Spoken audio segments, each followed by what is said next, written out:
तर रोहित शर्मानं कोलकाताच्या ईडन गार्डन्सवर टेस्टमध्ये ड्रीम डेब्यू केला। 177 रन्सची इनिंग खेळत त्यानं वनडे प्रमाणेच टेस्टमध्ये आपली उपयुक्तता सिद्ध करून दाखवली। त्याला या टेस्टमध्ये पदार्पणात डबल सेंचुरी झळकावता आली नाही। त्याचं डबल सेंचुरीचं स्वप्न अपूर्ण राहिलं असलं तरी आपल्या धडाकेबाज इनिंगनं त्यानं पुन्हा एकदा साऱ्यांचंच लक्ष वेधून घेतलंय।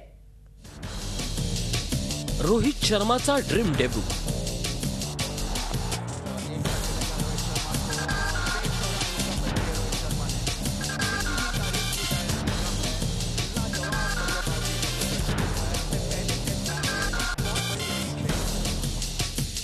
रोहितची 177 रनची शानदार इनिंग।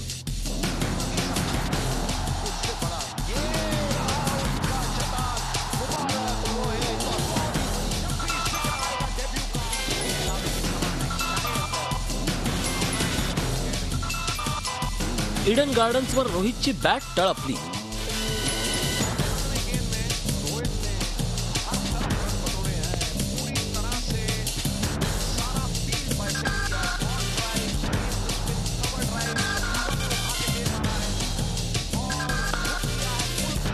कोलकाता टेस्टमध्ये सचिन तेंडुलकरवर क्रिकेट फॅन्सच्या नजरा होत्या। या टेस्टमध्ये खऱ्या अर्थानं सचिनच सेंटर ऑफ अट्रॅक्शन होता।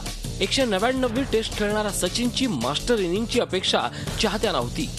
मात्र सचिन 10 रन्सवर दुर्दैवीरित्या आऊट झाला आणि क्रिकेट फॅन्स निराश झाले। असं असलं तरी टेस्टमध्ये डेब्यू करणारा रोहित शर्मानं सारी लाईमलाईट आपल्यावर खेचून आणली।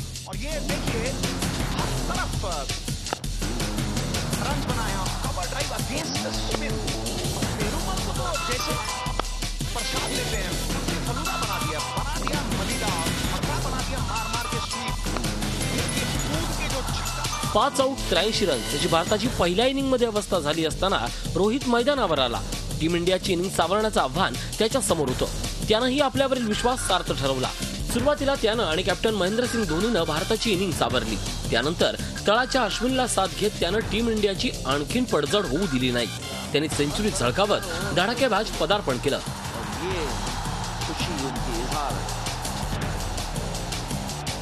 यानंतर त्याच्याकडून डेब्यूमध्ये डबल सेंचुरीची अपेक्षा होती। मात्र त्याचं पदार्पणातच डबल सेंचुरी झळकावण्याचं स्वप्न पूर्ण होऊ शकलं नाही। तो 177 रन्सवर आऊट झाला। अंपायरच्या निर्णयावर रोहित नाराज होता। तो बराच वेळ खेळपट्टीवर उभा होता। मात्र रोहितला अंपायरचा निर्णय मानावा लागला आणि मैदान सोडावं लागलं। रोहित शर्मानं 301 बॉल्समध्ये 177 रनची इनिंग खेळली। यामध्ये 23 फोर आणि एका सिक्सचा समावेश होता।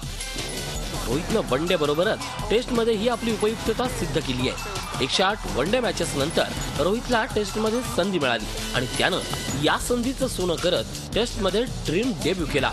आता आगामी काळात त्याच्याकडून अशाच कामगिरीची अपेक्षा टीमला असणार आहे।